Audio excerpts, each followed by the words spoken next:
Hello everyone, सभी प्यारे students का वेलकम है वाईटी योर इंग्लिश ट्यूटर पे। मेरा नाम है अमन बहल और द हिंदू का सेकंड एडिटोरियल आज की क्लास में हम कवर करने वाले हैं। स्टिफलिंग आइडियाज इस एडिटोरियल का टाइटल है और कवर करने का मतलब ये है कि इस आर्टिकल को पढ़ना, बड़े बड़े सेंटेंसेस को ब्रेक करना, कॉम्प्लेक्स स्ट्रक्चर्स को समझ करके उनका मीनिंग निकालना, हर वर्ड को उसकी जगह बताना, ग्रामर को, वोकैब को जो एग्जाम में पूछी जाती है साथ साथ कवर करते हुए आगे बढ़ना, यह है इस क्लास का ऑब्जेक्टिव।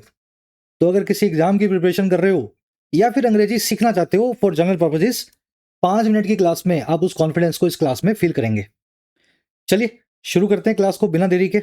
स्टिफलिंग आइडियाज एक फिल्म के ऊपर लिखा हुआ आर्टिकल है। फिल्म का नाम है घूसखोर पंडित और इसके ऊपर बहुत सारी कंट्रोवर्सी है, इस आर्टिकल में हम देखेंगे।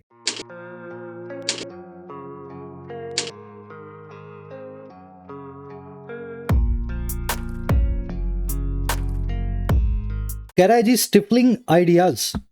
आइडियाज का मतलब है आपके ख्याल, विचार, कोई नई सोच। स्टिफल करना यानी गला घोटना, किसी चीज की आवाज को दबाना, साइलेंस करना। कह रहे जी देश में आइडियाज को, नए ख्यालों को स्टिफल करने की कोशिश की जा रही है। अगर कोई नया एक्सप्रेशन ऑफ आर्ट आपको मिले, कोई फिल्म, कोई किताब मिले जिससे किसी की भावनाएं हर्ट होती हों, तो उस किताब को बिना किसी ट्रायल के, बिना किसी कोर्ट केस के आप सीधे ही बैन करवा देते हैं, आइडियाज का गला घोट देते हैं। चलिए टाइटल पैराग्राफ को देखते हैं, कौन सा आइडिया था जिसका गला घुटा है। कह रहा है जी sentiments can not be allowed to trigger a criminal process against art. कह रहे जो हमारे सेंटिमेंट्स है ना, सेंटिमेंट्स क्या होते हैं? फीलिंग्स, अंदर की भावनाएं, इमोशंस। कह रहे जी हमारे इमोशंस को अलाउ किया ही नहीं जा सकता, उनको इजाजत दी ही नहीं जा सकती कि वो ट्रिगर करें या भड़काएं या उकसाएं एक क्रिमिनल प्रोसेस को या क्रिमिनल कोर्ट में क्रिमिनल केस की प्रोसेस को, आर्ट के खिलाफ, किसी किताब के खिलाफ, किसी गाने या मूवी के खिलाफ। भाई ये किताबें, फिल्में, गाने सभी आर्ट का ही पार्ट है ना, पेंटिंग्स वगैरह। तो आप कभी भी भावनाओं के नाम पे पेंटिंग बनाने वाले, गाना गाने वाले और फिल्म में काम करने वाले अभिनेता, गायक के खिलाफ क्रिमिनल प्रोसेस नहीं करवा सकते, क्योंकि आपकी भावनाएं उससे जो है आहत हुई थी। चलिए सेंटिमेंट्स की वर्ब है can not be allowed, passive voice का इस्तेमाल किया गया। कैन बी प्लस में अलाउ वर्ब की थर्ड फॉर्म। अंग्रेजी में जहां भी बी फैमिली की वर्ब्स और वर्ब की थर्ड फॉर्म मिल जाए तो वहां पे पैसिव वॉइस का इस्तेमाल हुआ होता है। बी फैमिली की वर्ब्स हैं is, am, are, was, were, be, being, been. इनमें से कोई भी मिल जाए, जैसे यहां बी मिल गई, is, am, are, was, were, be, being, been, तो बी मिल गई और वर्ब की थर्ड फॉर्म मिली तो मुझे पता लग गया पैसिव है, यानी सेंटिमेंट्स को अलाउ नहीं किया जाएगा। ठीक है ना, पैसिव में सब्जेक्ट के ऊपर कुछ काम होता है, एक्टिव में सब्जेक्ट जो है उस काम को करता है। ट्रिगर करना, किसी चीज को शुरू करना, भड़काना। जैसे गोली, जब भी आप बंदूक से फायर करेंगे गोली को तो एक ट्रिगर होता है, घोड़ा, घोड़ा बोलते हैं ना हिंदी में। तो जैसे ही ट्रिगर आप दबाएंगे गोली निकल जाएगी, वैसे ही ट्रिगर वर्ड को आप यूज करें जब भी किसी चीज को गोली की तरह शुरू करना हो। चलिए अब जल्दी से आगे बढ़ते हैं। इस आर्टिकल की आपको दिखाते हैं वोकैबुलरी। हमारे पास है 5 वर्ड्स, शुरू में एक साथ देख लोगे तो क्लास को स्मूथली ले पाओगे।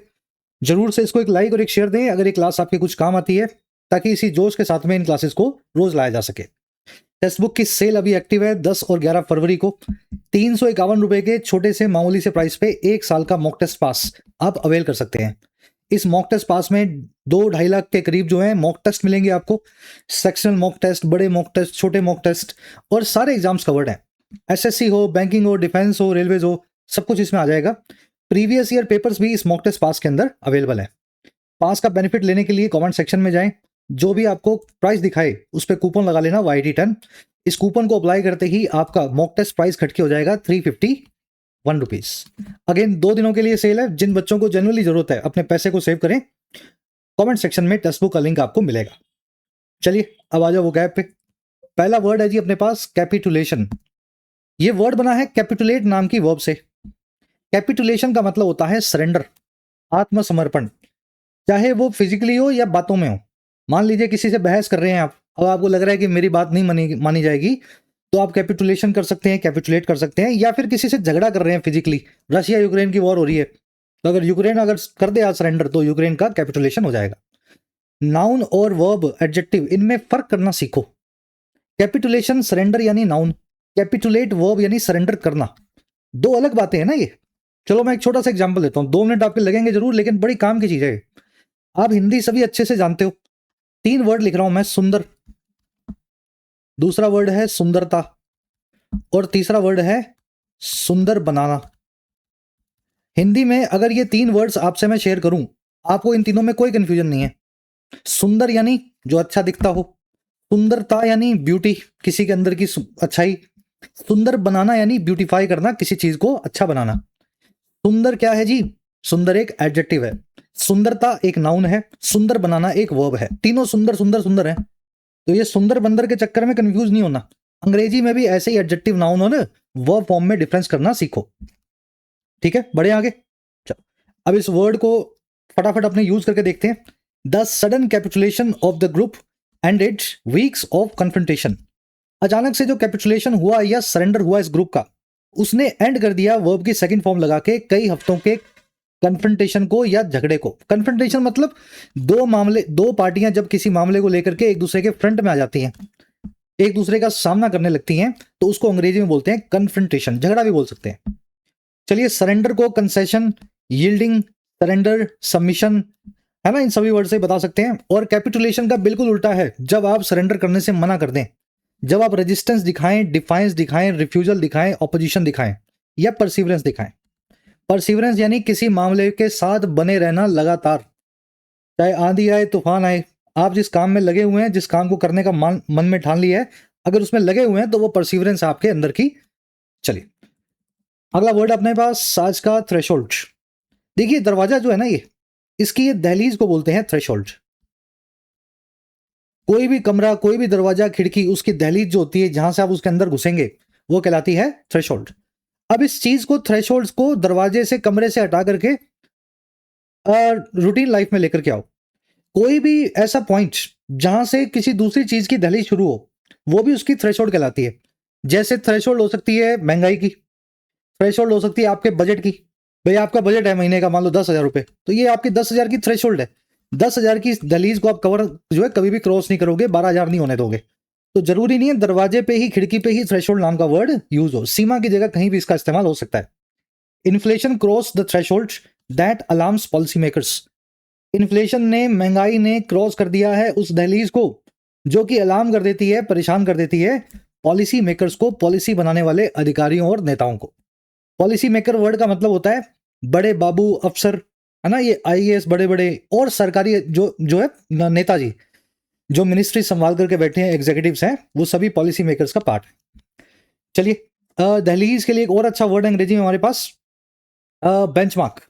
बाउंड्री बोल दो, लिमिट बोल दो, इसका बिल्कुल उल्टा होता है डेफिशिएंसी, किसी चीज की कमी। भाई आप दहलीज तक पहुंचे ही नहीं, पहले ही कहीं रुक गए, तो डेफिशिएंसी या शॉर्टफॉल के अंदर आप फंसे हुए हो।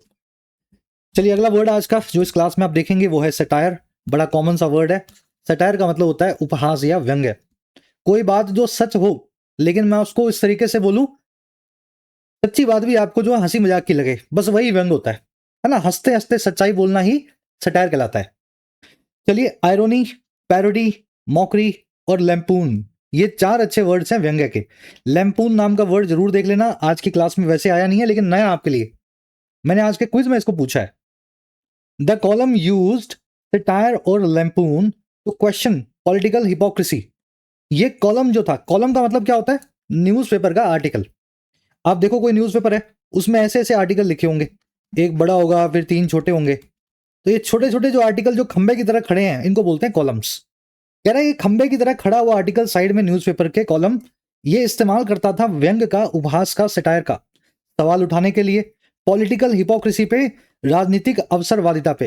हिपोक्रेसी क्या होती है? जैसे मगरमच्छ के आंसू रोना, वहीं से हिपोक्रेट से इसको आपने बनाया हुआ है। हिपोक्रेसी यानी करते कुछ और हो, कहते कुछ और हो, अंदर कुछ और है, बताते कुछ और हो, है ना, अंग्रेजी में इसको बोलते हैं हिपोक्रेसी। चलिए ये वर्ड आर्टिकल में आएगा, आज डिटेल में करवा रहे हैं आपको। आज का लास्ट वर्ड है wilt.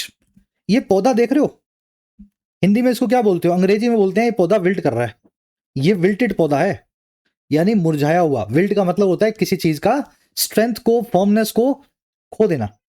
Public confidence began to wilt. Public का कॉन्फिडेंस, आम आदमी का भरोसा शुरू हो गया मुरझाना इस पौधे की तरह। और कब? Amid rampant corruption. Rampant corruption के चलते, अमिड का मतलब है इस चीज के चलते, किस चीज के? खुले आम धड़ल्ले से चलते हुए करप्शन के। और किस चीज के अंदर हो रहा है करप्शन? अमंग गवर्नमेंट इंस्टीट्यूशंस, सरकारी संस्थाओं के अंदर जो होता है। चलिए स्ट्रेंथन, फ्लरिश, थ्राइव, रिवाइव, सभी इसके सिनोनिम्स हैं। ये वर्ड अब आर्टिकल में देखेंगे। 4 वर्ड्स हो गए हैं। अब आ जाओ आर्टिकल पे, एक समरी आपको दें किस बारे में लिखा हुआ है। समरी देने का ऑब्जेक्टिव ये है अब इसको आप फटाफट पढ़ सको। एक फिल्म आ रही है नई, पता नहीं आएगी या नहीं आएगी, अब तो भगवान ही जानता है। फिल्म का नाम रख दिया उन्होंने घूसखोर पंडित। ठीक है, अब फिल्म में पता नहीं क्या कहानी है, किसी को नहीं पता, लेकिन इसके नाम के ऊपर जो है ना फिल्म की सुई अटक गई है। यूपी के जो चीफ मिनिस्टर हैं आदित्यनाथ, उन्होंने फिल्म के खिलाफ FIR यानी फर्स्ट इंफॉर्मेशन रिपोर्ट को दर्ज कर दिया है, और फिल्म के डायरेक्टर प्रोड्यूसर भी घुटने टेक चुके हैं, कह रहे हैं कि जो आप बोलोगे वो कर देंगे। हमारा आर्टिकल कह रहा है कि ये जो आप बोलोगे जो कर देंगे, यही निशानी होती है करप्ट और तानाशाही जो है डेमोक्रेसीज की। अगर फिल्म में कोई कमी है ना, तो डायरेक्टर प्रोड्यूसर को जो बोलोगे कर देंगे वाला नहीं, बल्कि उनको उसको हटाना चाहिए और उनको दंडित भी करना चाहिए। लेकिन वो कमी जो है योगी आदित्यनाथ नहीं बताएंगे, कोर्ट बताएगी, और ये कोर्ट तक मामला वो लेकर के जाएगा जिसको इस फिल्म से वास्तव में कुछ आहत हुआ है, जिसके ऊपर ये फिल्म बनी हुई है। तो आर्ट का गला आप ऐसे नहीं घोट सकते हो FIR का इस्तेमाल करके, चीफ मिनिस्टर अपनी पावर का यूज करके। ऐसी तानाशाह भरी डेमोक्रेसी को हमें बंद करना होगा। अगर फिल्म में कोई कमी है तो कोर्ट में जाए और फिल्म को ही हटा दिया जाए पूरा का पूरा, उसमें कोई बुराई नहीं है। लेकिन FIR का डरावा धमका करके किसी को, आर्ट को हमें गला नहीं घोटना है। तो बस इसी तरीके से आज की टोन है लिखी हुई, क्रिटिकल टोन में लिखा हुआ आर्टिकल है, क्रिटिसाइज कर रहा है सरकार के एक्शंस को। जल्दी से आर्टिकल को शुरू करते हैं। चलो फर्स्ट पैराग्राफ, वीडियो को कर लो पॉज, आराम से इसको एक रीडिंग दो, इसका मीनिंग निकालो जितना निकाल सको, फिर साथ में मिलकर पढ़ते हैं ताकि आपको आपकी कमियां पता लगे। चलिए मैं शुरू कर लूं, आप जरूर से साथ में पढ़ना, ठीक है। कह रहा है जी, Uttar Pradesh chief minister Yogi Adityanath direction to file a first information report और FIR against the makers of a film over its title, Ghoosekhor Pandit, is a sign of how sections of the ruling establishment have come to treat speech that they dislike. बहुत लंबा sentence है और उसमें 4-5 बातें कही गई हैं, तो हर बात को छोटा छोटा करके पकड़ेंगे। यूपी के जो चीफ मिनिस्टर हैं मिस्टर योगी आदित्यनाथ, कह रहा है इनका जो डायरेक्शन है, इनका जो डायरेक्शन होता है ऑर्डर, किसी के लिए निर्देश, तो इन्होंने जो कमांड दिया है कि फाइल किया जाए, दाखिल किया जाए एक FIR को, और किसके खिलाफ, मेकर्स के खिलाफ, प्रोड्यूसर और डायरेक्टर के खिलाफ, एक फिल्म के, एक मूवी के। और क्यों फाइल किया जाए FIR? इसके टाइटल के ऊपर, ओवर इट्स टाइटल, फिल्म के नाम के ऊपर FIR लगाई जाए। फिल्म में क्या है किसी को नहीं पता, नाम के ऊपर ही FIR इस पे हो जाए। और टाइटल क्या है? टाइटल है जी घूसखोर पंडित। कह रहा है ये जो डायरेक्शन है ना, ये एक साइन है, एक निशान है। अच्छा किस चीज का? ऑफ लगा के बताएगा। कह रहा है कि कैसे, यानी हाउ, कुछ वर्ग जो होते हैं समाज के, सेक्शंस ऑफ द होते हैं रूलिंग एस्टेब्लिशमेंट के, रूलिंग एस्टेब्लिशमेंट यानी सत्ताधारी सरकार। कह रहा है ये साइन है कि कैसे सत्ता में बैठी सरकार के कुछ लोग जो हैं वो आ चुके हैं, इस चीज के ऊपर उतर आए हैं, हैव कम टू, कि वो ट्रीट करेंगे, सलूक करेंगे स्पीच के साथ, और वो स्पीच जिससे वो डिसलाइक करते हैं, जिसको वो पसंद नहीं करते हैं। समझ गए ना? तो यही सवाल ये उठाती है, ये इसका साइन बनती है। अगेन सेंटेंस एक बार रिपीट कर देते हैं आपको। डायरेक्शन सब्जेक्ट है, चीफ मिनिस्टर आदित्यनाथ का जो कमांड या ऑर्डर है कि फिल्म के ऊपर इसके टाइटल के नाम पे इस पे FIR डाल दी जाए। ये जो इनका काम है ना, ये एक साइन है, एक निशान है कि कैसे ये काम समाज में हो रहा है। कौन सा काम हो रहा है? कि कैसे सत्ता में बैठे कुछ पावरफुल लोगों के कुछ वर्ग जो हैं, सेक्शन जो हैं, वो ट्रीट करते हैं, बर्ताव करते हैं उस स्पीच के साथ जिसको वो पसंद ना करें, जो उनके कानों को अच्छी ना लगे। चलिए डायरेक्शन की वर्ब है सेक्शंस, यानी एक हिस्सा। सेक्शंस की वर्ब है have come, how they have come to treat, वो कैसे ट्रीट करने आए हैं स्पीच को, ये बताता है हमें, ठीक है। How sections have come to treat, they आया स्पीच के लिए, दे की वर्ब है डिसलाइक, डिसलाइक होता है किसी चीज को ना पसंद करना। कह रहा है mister Adityanath alleged that the title attempts to disrupt social harmony and hurts religious और caste sentiments। कह रहा है जी जो आदित्यनाथ जी हैं उन्होंने ऐसा अलेज किया है, वर्ब की सेकंड फॉर्म लगा के। अलेज करना, आरोप लगाना, क्लेम करना, अक्यूज करना। उन्होंने आरोप लगाया इस फिल्म पे कि ये जो टाइटल है ना, फिल्म का जो नाम है, ये कोशिश करता है, अटेम्प्ट करता है, और क्या, कि ये डिस्टर्ब करे, डिसरप्ट करे समाज में प्यार प्रेम को, सोशल हार्मनी को, और ये हर्ट करे, चोट पहुंचाए, और किस चीज को, धार्मिक और जातीय सेंटिमेंट्स को, इमोशंस को, धार्मिक भावनाओं और जातीय भावनाओं को आहत करने को। चलिए आदित्यनाथ की वर्ब है अलेज्ड, वर्ब की सेकंड फॉर्म लगी हुई है, अलेज करना, आरोप लगाना, अक्यूज करना। क्या आरोप लगाया? ये दैट लगा के बता रखा है। टाइटल की दो वर्ब्स हैं, आरोप ये है कि टाइटल, पहला काम तो है अटेम्प्ट करने का, कोशिश करने का कि समाज में हार्मनी को डिस्टर्ब किया जाए। दूसरा काम टाइटल ये करता है कि समाज कास्ट और रिलीजियस सेंटिमेंट्स को हर्ट किया जाए। दोनों टाइटल की वर्ब्स हैं। कास्ट का मतलब होता है जाति, इस वर्ड को खास ध्यान देना। मैंने बहुत जगह कास्ट वर्ड को ऐसा लिखा हुआ देखा है, मतलब गलत तरीके से। ये जो आप कास्ट लिखते हो CAST, ये कास्ट एक वर्ब है। इसका मतलब होता है किसी चीज को फेंकना, जैसे जाला फेंका नदी में मछली पकड़ने के लिए, जैसे आपने किसी पे कोई रोशनी फेंकी, है ना। तो ये कास्ट एक वर्ब है। अगर इसके आगे ई लग जाए तो ये कास्ट एक नाउन बन जाता है। इसका मतलब होता है जाति। चलिए बढ़े आगे, वर्ड फॉर वर्ड पढ़ते जाओ। थोड़ा डिस्कंफर्ट होगा इस क्लास से, आपको दिमाग घूमेगा, दिमाग की दही बनेगी, लेकिन जरूरी है। मजा ना आए जितना सीखने को तभी मिलेगा आपको, है ना। चलिए लास्ट में आएगा मजा जब पूरा पढ़ लोगे। कह रहा the producer agreed to remove promotional materials for the film. कह रहा फिर प्रोड्यूसर साहब जो थे फिल्म के, वो भी डर गए, अग्री कर गए बेचारे चुपचाप कि हटा देंगे प्रमोशनल मटेरियल को, पोस्टर को, बैनर को, ट्रेलर को इस फिल्म के। कह रहा जी a dispute over expression quickly became a policing matter. कह रहा एक डिस्प्यूट जो था, एक झगड़ा जो था, एक विवाद जो था एक्सप्रेशन को लेकर के, अभिव्यक्ति को लेकर के, जल्दी से वो बन गया वर्ब की सेकंड फॉर्म लगा के पॉलिसिंग का मैटर या कानून का मामला। कह रहा और फिर क्या हुआ। कह रहा and the threat of criminal process swiftly compelled capitulation. और फिर जब थ्रेट आई सरकार की तरफ से क्रिमिनल प्रोसेस की, कोर्ट में क्रिमिनल केस चलाने की, उस थ्रेट ने बड़ी जल्दी से कंपेल कर दिया, मजबूर कर दिया कैपिटुलेशन को, सरेंडर को प्रोड्यूसर के द्वारा। समझ पाए? इतना ही सेंटेंस समझ लो, आगे का तो और भी है। कह रहा एक डिस्प्यूट था अभिव्यक्ति के अधिकार को लेकर के कि मैं कैसी फिल्म बनाना चाहता हूं, उस फिल्म से समाज में क्या जो है मैसेज देना चाहता हूं। कह रहा इस चीज पे एक डिस्प्यूट हुआ फिल्म पे, और बड़ी जल्दी क्विकली वो बन गया कानून का एक मामला। और फिर जो थ्रेट आने लगी, सरकार की तरफ से आई है थ्रेट कि क्रिमिनल प्रोसेस करेंगे, डायरेक्टर प्रोड्यूसर के ऊपर क्रिमिनल केस लगाएंगे। कह रहा है इसने स्विफ्टली जल्दी से मजबूर कर दिया दोनों को कि कैपिटुलेशन कर दें, सरकार के सामने सरेंडर कर दें। और ये कब हुआ? कह रहा है जी बात ये है मजे की, even before any court had examine the facts. ये तब हुआ जब कोई भी कोर्ट ने, छोटी बड़ी अदालत ने एग्जामिन भी किया हो फैक्ट को, तथ्य को, उससे पहले। मतलब कोर्ट में जाने से पहले ही मामला बाहर की बाहर ही खत्म हो गया। चलिए ये भी अच्छा, डिस्प्यूट की वर्ब है बिकेम, और थ्रेट की वर्ब है कंपेल्ड। कंपेल करना, किसी को मजबूर करना, है ना। Capitulation, surrender, yielding, submission, concession, किसी के सामने आत्मसमर्पण। कोर्ट की वर्ब है हैड एग्जामिन्ड। कह रहे जी article 19(1)(a) protects speech precisely because it can sometimes be unwelcome to powerful groups. कह रहे संविधान का आर्टिकल 19(a) है, 19(1)(a), ये जो है ना, ये बड़े अच्छे से प्रोटेक्ट करता है आपकी कही गई बात को, अभिव्यक्ति के अधिकार को। और क्यों करता है? कह रहा है जी सटीक तौर पे, प्रिसाइजली, इसीलिए बिकॉज, क्योंकि आपकी बात कभी कभी, कैन समटाइम्स बी, कभी कभी हो सकती है, अनवेलकम या ना अच्छी लगने वाली कुछ पावरफुल ग्रुप्स को, कुछ ताकतवर लोगों को। सेक्शन 19(1)(a) बनाया इसलिए गया है कि अगर आपकी कोई बात है जो समाज में झगड़ा नहीं करती है लेकिन किसी को पसंद नहीं आई, समाज में किसी आदमी को, तो 19(1)(a) के अंदर आप कोर्ट में जाओ और कोर्ट को बोल दो कि मैं तो ये कहूंगा, मुझे कौन रोकेगा। तो आर्टिकल ये कहता है कि प्रोटेक्ट करता है प्रिसाइजली, यानी सटीक तौर पे, इट की वर्ब है कैन समटाइम्स बी। कह रहा जी the restrictions that the state can impose are enumerated in article 19(2) and have to be proportionate. कह रहे फिर कई पाबंदियां भी हैं, रिस्ट्रिक्शंस भी हैं, जो स्टेट यानी सरकार, स्टेट का मतलब अब उत्तर प्रदेश नहीं है, स्टेट का मतलब होता है राज्य, गवर्नमेंट। कह रहे पाबंदियां जो कि राज्य लगा सकता है, सरकार इंपोज कर सकती है, इनको भी इनुमरेट किया गया है, इनको भी साफ शब्दों में लिखा गया है आर्टिकल 19(2) में। और इन सभी पाबंदियों को प्रोपोर्शनेट या अनुपातिक होना चाहिए।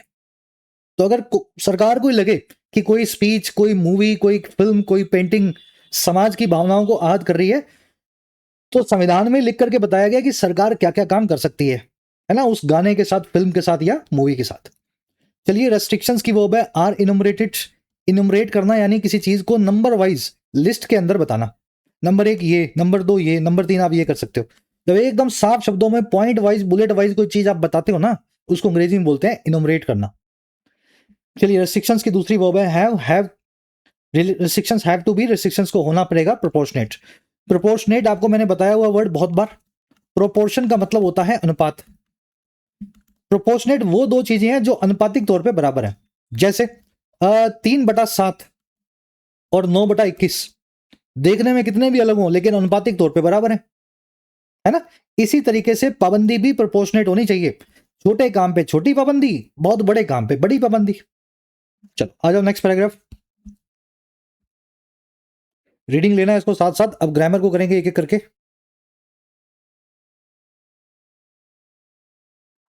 कह रहा है जी courts have also separated speech that offence from speech related to violence और डिसऑर्डर। कह रहा कोर्ट ने भी सेपरेट कर दिया है, कोर्ट भी परफेक्ट टेंस लगा के एक्टिव वॉइस में अलग अलग कर चुकी है उस स्पीच को, उस बात को, उस जो है स्टेटमेंट को जो कि ऑफेंड करे, जो किसी को जो है गुस्सा दिलाए, और किससे अलग कर चुकी है। अब देखो सेपरेट फ्रॉम करके बता रहा है, उस स्पीच से, उस बात से जो जुड़ी हुई है या तो वायलेंस से या फिर समाज में अराजकता से। तो अगर किसी की बात से आपको गुस्सा आ गया तो आपके पास कोई जायज रीजन नहीं है कि वो उस बात को आप रोक सके।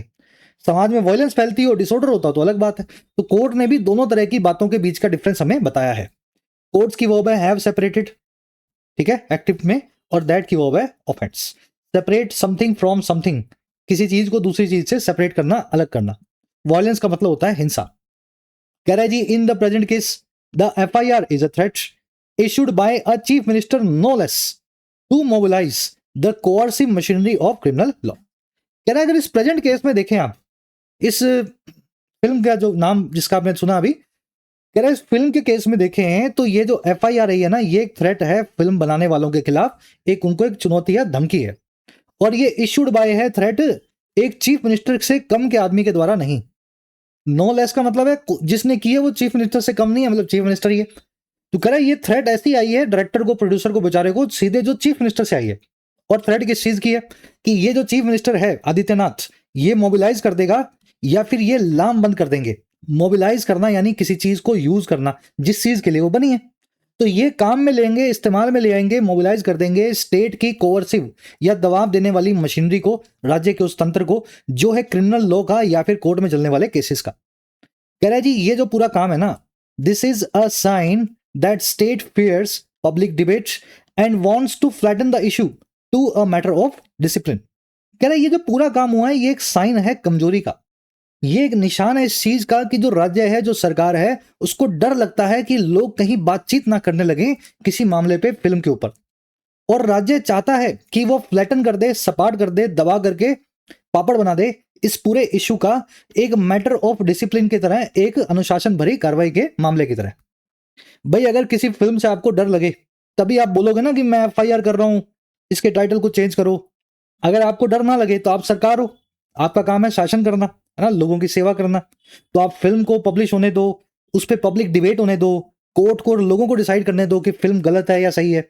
पर इस चीज से आपको डर लगता है, तो ये पूरी चीज के FIR दे दी, है ना, ये एक साइन है कि स्टेट कमजोर है, स्टेट फियर करती है और चाहती है कि इस मामले को फ्लैटन करके यहीं दबा दे। चलिए FIR की वर्ब है इज, कोअर्सिव यानी दबाव देने वाला, मोबिलाइज करना यानी लामबंद करना, किसी चीज को पुट टू यूज करना जिस काम के लिए वो बनी है। मैं हर बार बताता हूं इस पे, अगर किसी फौजी को मोबिलाइज कर रहे हो तो उसको आप बॉर्डर पे भेजोगे, किसी मेरे जैसे टीचर को मोबिलाइज कर रहे हो तो मुझे स्कूल भेजोगे, कॉलेज भेजोगे, यूनिवर्सिटी भेजोगे। तो मोबिलाइज ऐसे इस वर्ड को यूज करना है। फ्लैटन करना यानी पापड़ बना देना, सपाट कर देना, किसी चीज को दबा करके। कह रहा है जी of late the visual arts have often been met with restrictions। कह रहा है जी अगर आजकल में, हाल फिलहाल में देखें, ऑफ लेट का मतलब होता है हाल ही में, अभी पिछले कुछ 6 महीने साल की बात करें हैं, तो जो विजुअल आर्ट है, जो देखे जा सकने वाली आर्ट है, सिनेमा है, वेब सीरीज है, इस तरह की चीजें, कह रहा है वो मेट विद हुई हैं, उनको मिलाया गया है, मीट विद करवाया गया है, पैसिव वॉइस में have been met with restrictions के साथ, बहुत सारी पाबंदियों के साथ। कैसे? कह रहा है जी in 2023 west Bengal ordered that the Kerala story not be screened in the state to maintain law and order। कह रहे जी 2023 में भी वेस्ट बंगाल की सरकार ने ऑर्डर कर दिया था कि केरला स्टोरी नाम की फिल्म है, ये स्क्रीन ना की जाए, दिखाई ना जाए बंगाल में, स्टेट में, वेस्ट बंगाल में, ताकि लॉ एंड ऑर्डर वहां पे मेंटेन रहे। तो इस तरह के काम बहुत होते हैं। पहले केरला स्टोरी को भी दबाया गया इस तरीके से, और इस तरीके से इस फिल्म को भी दबाया जा रहा है। चलिए वेस्ट बंगाल की वर्ब है ऑर्डर्ड, ऑर्डर करना किसी चीज के लिए, पता ही आपको। केरला स्टोरी मूवी का नाम है, T बड़ा, K बड़ा, S बड़ा, है ना। प्रॉपर नाउन्स का हमेशा पहला लेटर कैपिटल रखते हैं, ताजमहल का टी हमेशा बड़ा देखोगे, महल का एम जो है बड़ा देखोगे, डोनाल्ड ट्रंप का डी हमेशा बड़ा देखोगे, ट्रंप का टी बड़ा देखोगे। तो ध्यान रखा करो पंक्चुएशन को और इस तरह के राइटिंग फॉर्मेट को। चलिए अब एक ग्रामर कॉन्सेप्ट करवाएंगे आपको। पहले खुद से पूछ लो ये स्ट्रक्चर कौन सी है। बंगाल ने ऑर्डर किया, द वेस्ट बंगाल ऑर्डर्ड, ये तो ठीक है। Kerala story not be screened, क्या मतलब है इसका? Kerala story not be screened, देखो इस स्ट्रक्चर को बोलते हैं प्रेजेंट सब्जेंटिव मूड। और अगले 20-30 सेकंड के अंदर इस तरीके से स्ट्रक्चर आप सीखोगे कि ये नाम आपको याद रहे या ना रहे, इस स्ट्रक्चर को देखते ही आप यूज कर लोगे। प्रेजेंट सब्जेंटिव मूड का मतलब है जब आप कोई विश, कमांड या ऑर्डर दो, किसी से कोई अपनी इच्छा, कोई है ना अपना आदेश दो, कोई बात बताओ कि ये होना चाहिए, फ्यूचर में जो काम होना चाहिए। जब भी सेंटेंस में ऐसा कुछ दिखे कि विश, कमांड या ऑर्डर दिया जा रहा है, तो जो काम जिस चीज से होना चाहिए, जिस काम के लिए विश हो रही है, वो काम वर्ब की बेस फॉर्म में लिखा जाए। अब देखो कैसे। द केरला स्टोरी यहां पे लिखा हुआ है शुड, और इस शुड को हमने अंडरस्टूड समझा हुआ है, बस लिखा नहीं है। The Kerala story should not be screened, बस ये ट्रिक है इसकी। आपने ऑर्डर देख लिया, कोर्ट ने ऑर्डर दिया था, ऑर्डर विश कमांड अगर मिल गया बाहर, तो दैट के बाद वाले क्लोज के अंदर आपको शुड जो है लिख देना है, लेकिन दिमाग में लिखना है, सेंटेंस के अंदर वो हिडन होगा। कोर्ट ने ऑर्डर किया कि केरला स्टोरी को मत दिखाओ, वेस्ट बंगाल ने बोला ऐसा, तो Bengal order Kerala story should not be screened. अब शुड को यहां से निकाल दो और लिख दो नॉट बी स्क्रीन्ड। चलो अब इसी फॉर्मूला को यूज करेंगे इन 4 सेंटेंसेस पे। The court ordered that he remains in custody, court ने ऑर्डर किया कि वो बना रहे कस्टडी के अंदर, उसको हिरासत में रखा जाए। कैसे करें इसको? देखो ऑर्डर आ गया बाहर, अगर ऑर्डर आ गया तो दैट के बाद प्रेजेंट सब्जेंटिव मूड लगेगा, तो ही रिमेन्स को मुझे लिखना पड़ेगा ही शुड रिमेन, ऐसा लिखना पड़ेगा। अब शुड को तो मैं लिखूंगा नहीं, खाली रिमेन लिख देता हूं, शुड यहां पे अंडरस्टूड है, तो ऐसे बनेगा sentence, the court order that he remain in custody. देखने में अजीब लगता है सर, ही के साथ में रिमेन लगा दिया, प्लूरल वर्ब लगा दी। अरे भाई साहब बीच में शुड अंडरस्टूड है जो लिखा नहीं है आपने, उस शुड के बाद ये वर्ब लिखी हुई है बेस फॉर्म में, इस सब्जेक्ट से इसका कोई कनेक्शन नहीं है। I hope that he is more careful, मैं होप करता हूं कि वो ज्यादा केयरफुल रहेगा।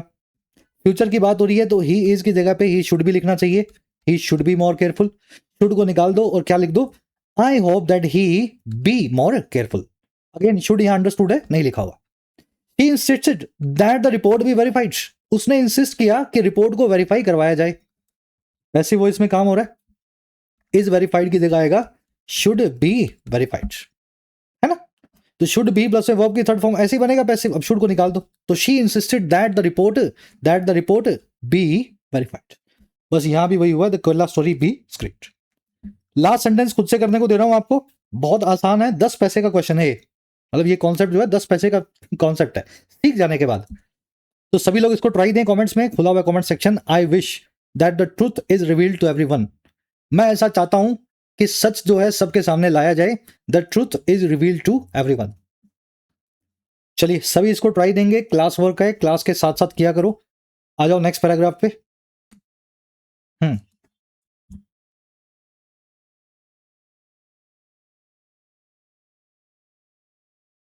कह रहा है जी, a few months earlier the court had directed platforms to remove links to the BBC documentary. कह रहा है कुछ महीने पहले ही कोर्ट ने डायरेक्ट भी किया था, कोर्ट डायरेक्ट कर चुकी थी सारे सोशल मीडिया प्लेटफॉर्म्स को कि वो हटा दें लिंक्स को एक बीबीसी डॉक्यूमेंट्री के।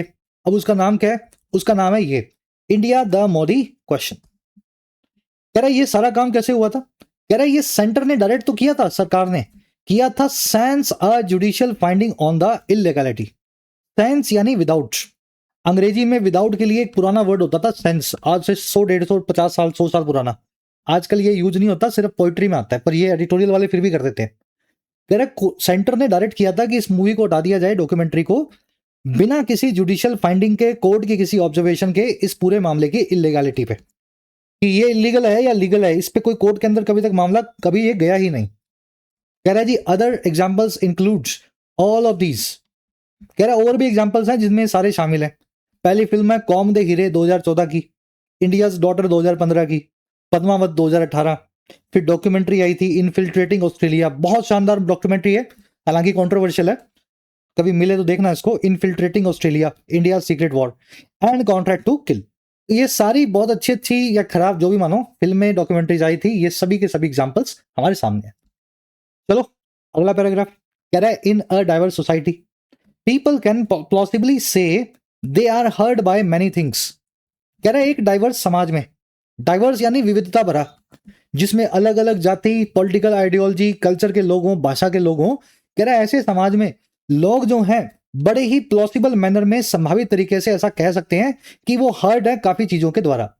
आप कुछ भी कर लो, 150 करोड़ में से 20 करोड़ होंगे जिनको अच्छा नहीं लगेगा भारत जैसे समाज में। कह रहा है जी विच इज वाई, और यही रीजन है which is why sentiments are not useful. आपकी भावनाएं बिल्कुल भी काम की नहीं है, यूजफुल नहीं है, थ्रेशोल्ड्स के तौर पे, दहलीज के तौर पे, to trigger a criminal process, किसी चीज के खिलाफ केस चलाने के लिए। बड़ा अच्छा सेंटेंस है और इसी सेंटेंस में पूरे आर्टिकल की आपको एसेंस मिलेगी। भारत देश में आप कुछ भी कर लो, अच्छा भी करोगे ना, किसी गाय को खाना खिलाओगे तो भी 10 लोग आ जाएंगे आपको टोकने के लिए, नहीं खिलाओगे तो भी 20 लोग कहेंगे क्यों नहीं खिलाता।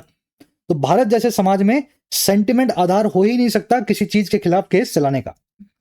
चलिए पीपल की वर्ब है कैन से, प्लॉसिबली यानी संभावित तौर पे, दे की वर्ब है आर हर्ट्स, ठीक है, hurt V1 V2 V3 same रखता है, यहाँ पे V3 लगी हुई है, वो हर्ट है, पैसिव वॉइस में उनको चोट लगी है। विच की वर्ब है इज, विच इज वाई यानी इसी वजह से, सेंटिमेंट्स यानी आपके इमोशंस, वर्ब है उनकी आर। थ्रेशोल्ड यानी बेंचमार्क, दहलीज बोलते हैं इसको, जो लिमिट बोल दो, अपर लिमिट। चल नेक्स्ट पैराग्राफ। आज का आर्टिकल छोटा है, मुझे लगता है क्लास जल्दी सिमट जाएगी। फटाफट 2 सेंटेंसेस हैं अपने पास, छोटे छोटे पैराग्राफ्स। कह रहा है जी equally when film makers and distributors believe that the safest way out is to erase contested material rather than defend it in law, the public loses access to the work। कह रहा है जी उसी तरीके से, बराबर वाले तरीके से, इक्वली, जब फिल्म बनाने वाले और उसको डिस्ट्रीब्यूट करने वाले वो भी ऐसा मानने लगते हैं, डर के मारे वो ऐसा समझने लगते हैं, बिलीव करते हैं कि जो सबसे आसान तरीका है बाहर निकलने का कंट्रोवर्सी से, वे आउट, वो है हटाई देना, इरेज कर देना कंटेस्टेड या फिर कंट्रोवर्शियल मटेरियल को जिस पे झगड़ा है, बजाय यानी रादर देन उसको डिफेंड करने के कानून के अंदर। कह रहे जब ऐसा होने लगता है, फिल्म मेकर्स भी घुटने टेकने लगते हैं, तो क्या होता है जी, तब होता है समाज का पतन।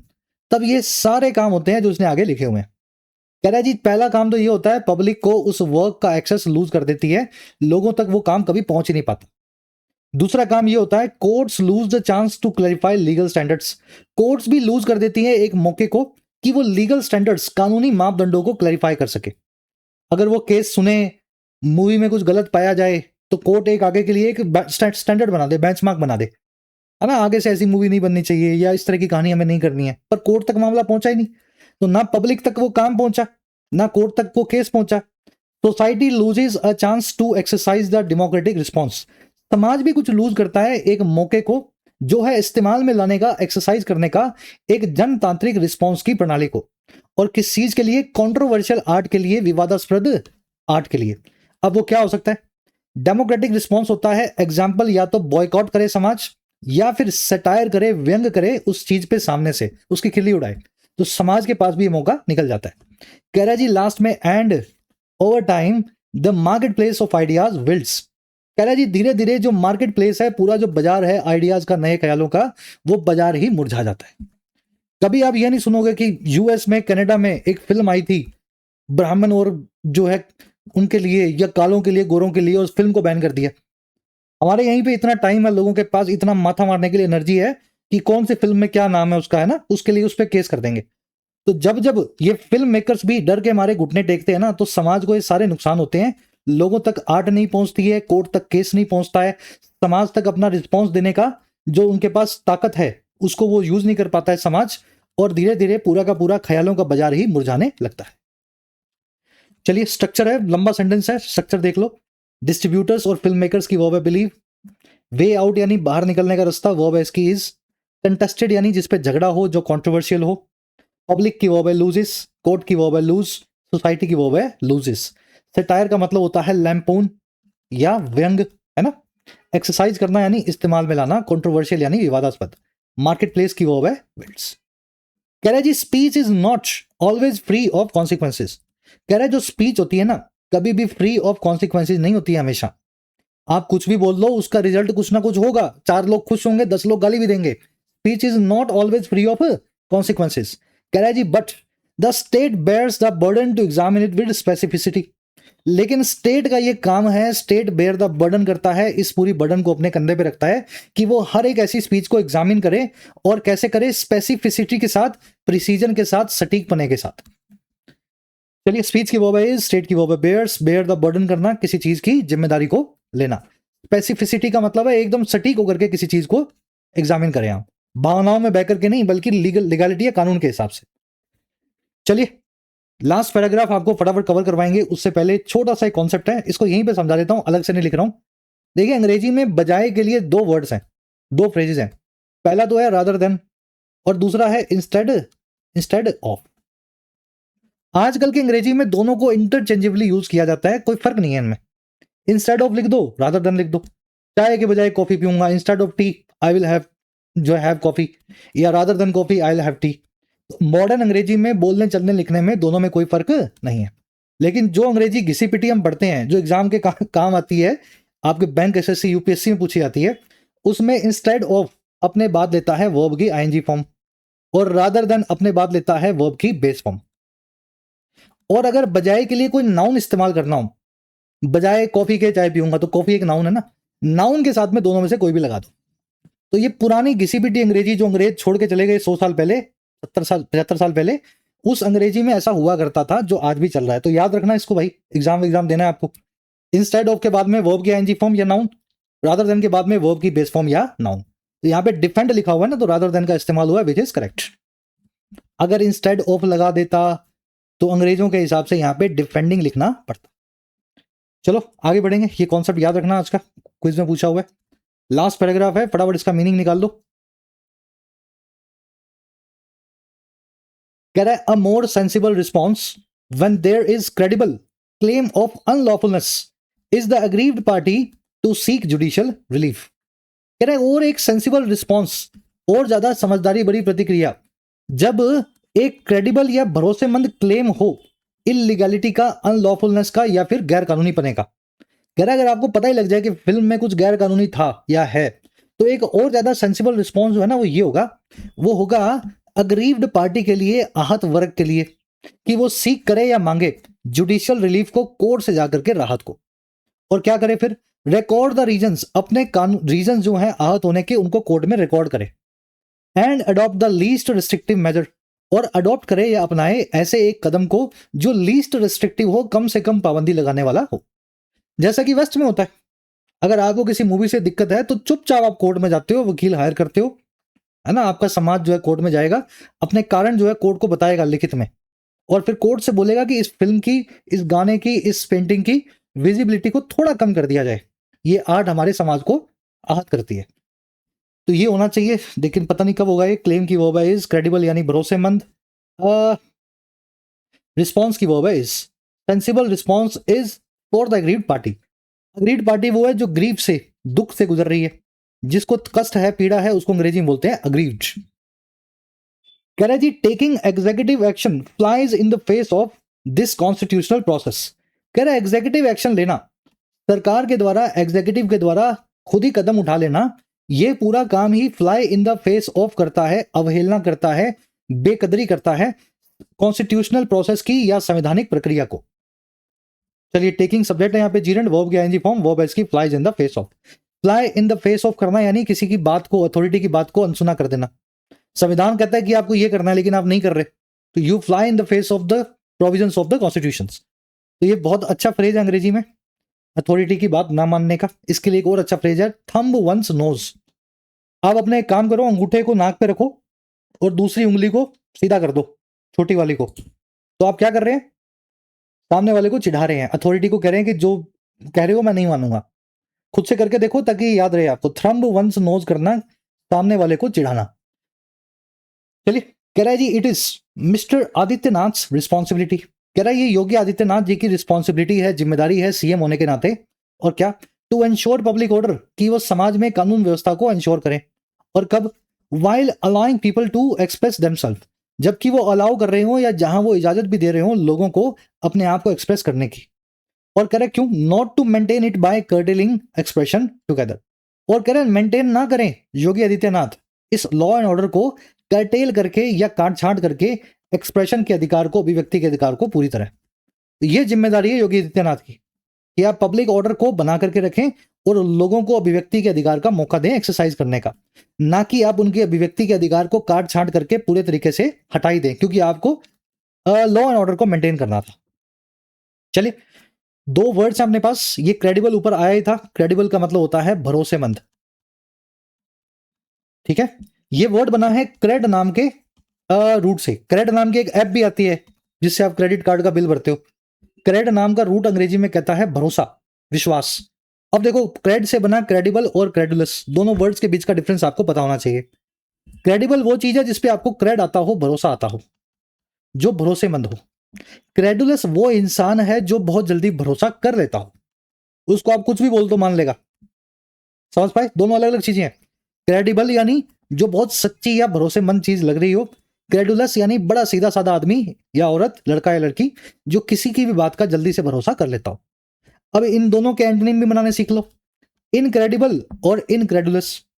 इनक्रेडिबल वो चीज जिसपे भरोसा ना आए सुन के, कोई ऐसी बात आपसे कही जाए आपको लगे कि हो ही नहीं सकती, जैसे वो स्कीम होती है ना 2 दिन में दुगना, तो वो इनक्रेडिबल है, भरोसा नहीं आएगा। और इनक्रेडुलस ऐसा आदमी जो जल्दी से किसी की बात पे विश्वास करता ही ना हो, है ना, उसको मनाना पड़े, बहुत सबूत दोगे तब वो आपकी बात मानेगा। तो क्रेडुलस का बिल्कुल उल्टा इनक्रेडुलस। थोड़ा ये वोकैब का अलग से सेशन ले रहा हूं लास्ट में, ये 4 वर्ड्स को दिमाग में बिठाना, क्रेड से बने हुए हैं। चलिए, अब आ जाओ अपने क्विज पे, फटाफट क्लास को रैपअप करेंगे। 2 क्वेश्चंस हैं, मैं चाहता हूं वीडियो को पॉज करके वो खुद से ट्राई दे लो इनको। ऐसे सोच के ट्राई दो कि आप इसको अटेम्प्ट ही कर रहे हो एग्जाम के अंदर, तो अपना आंसर चूज कर लो पहले ही। चलिए, अब करवा दूं मैं। कह रहा है जी, the word capitulation most nearly suggest that the film makers response was. कह रहा है जो वर्ड है कैपिटुलेशन, ये लगभग या सबसे नजदीकी तरीके पे क्या सजेस्ट करता है कि ये जो फिल्म के मेकर्स का रिस्पॉन्स था वो कैसा था। कैपिटुलेशन वर्ड का इस्तेमाल करके फिल्म मेकर के रिस्पॉन्स को कैसा बताया गया है। देखो, कैपिटुलेशन का मतलब है सरेंडर, और ये इस्तेमाल किया गया है फिल्म मेकर के डर जाने पे, सरेंडर कर दे जाने पे, और उसने किया है दबाव में आकर के, रिलक्टेंट मैनर में। तो ये कैपिटुलेशन बताता है कि बहुत इच्छा के बिना, रिलक्टेंट मैनर में, जबरदस्ती के अंदर सरेंडर किया गया फिल्म मेकर के द्वारा, डायरेक्टर प्रोड्यूसर के द्वारा, और जो ट्रिगर्ड या प्रॉम्प्टेड था इस डर से जो है स्टेट की पावर का, योगी आदित्यनाथ की ताकत का। तो ये सजेशन जो है कैपिटुलेशन से यहां पे दिया गया। चलिए, फर्स्ट का आंसर है डी।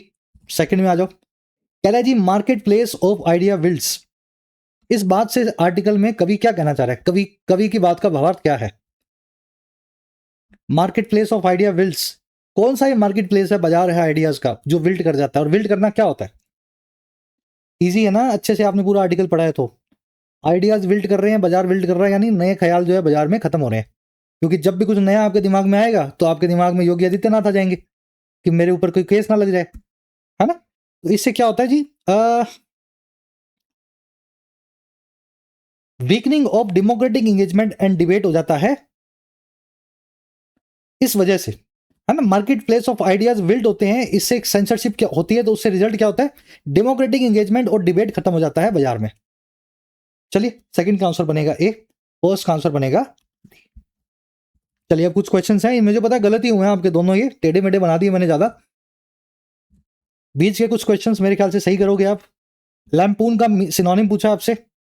ऐसा आदमी जो बिना एविडेंस के भी किसी की बात पे भरोसा कर लेता हो, उसको क्या बोलते हैं, क्रेडिबल, क्रेडुलस, इनक्रेडिबल या इनक्रेडुलस।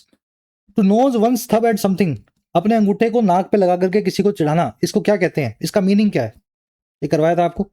और यहां पे मिलेंगी 2 एरर्स, पहली मिलेगी इस वर्ड के आसपास, दूसरी आपको मिल सकती है प्रेजेंट सब्जेक्टिव मूड की वजह से। 3 से लेकर 7 तक यानी 5 क्वेश्चंस के आंसर फर्स्ट कमेंट में डाल रहा हूं। आउट ऑफ 7 कितने मार्क्स मिले जरूर से शेयर करना।